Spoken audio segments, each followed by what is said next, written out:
நண்பர்களே, அனைவருக்கும் இனிய காலை வணக்கம். நான் சாட்டு கணேஷ் 8ஆம் வகுப்பில் பயின்று வருகிறேன்.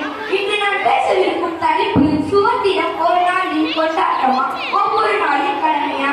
ஒரு சிறிய கேள்வியுடன் பேச்சை தொடங்க விரும்புகிறேன். நமக்கு இன்று சுதந்திரம் கிடைத்தது.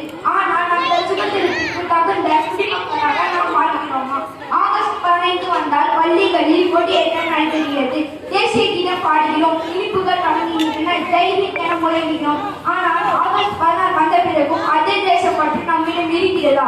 இதுதான் நாம் சிந்திக்க வேண்டிய மிகப்பெரிய கேள்வி. நம் சுதந்திரம் ஒரே நாளில் கிடைக்கவில்லை. நூற்றுக்கணக்கான போராட்டங்கள், ஆயிரக்கணக்கான தியாகங்கள், லட்சக்கணக்கான மக்களின் கண்ணீர், எண்ணற்ற வீரர்களின் உயிர் தியாகம், இவை அனைத்திற்கும் பிறகுதான் நாம் இன்று சுதந்திர காற்றை சுவாசிக்கிறோம். பகத்சிங் தூக்குக்கயிற்றில் முத்தமிட்டார். மகாத்மா காந்தி அனைச்சியால் உலகையே திரும்பி பார்க்க வைத்தார். நேதாஜி சுபாஷ் சந்திர போஸ் எனக்கு ரத்தம் கொடுங்கள், உங்களுக்கு நான் சுதந்திரம் தருகிறேன் என்று வீர முழக்கம் எழுப்பினார்.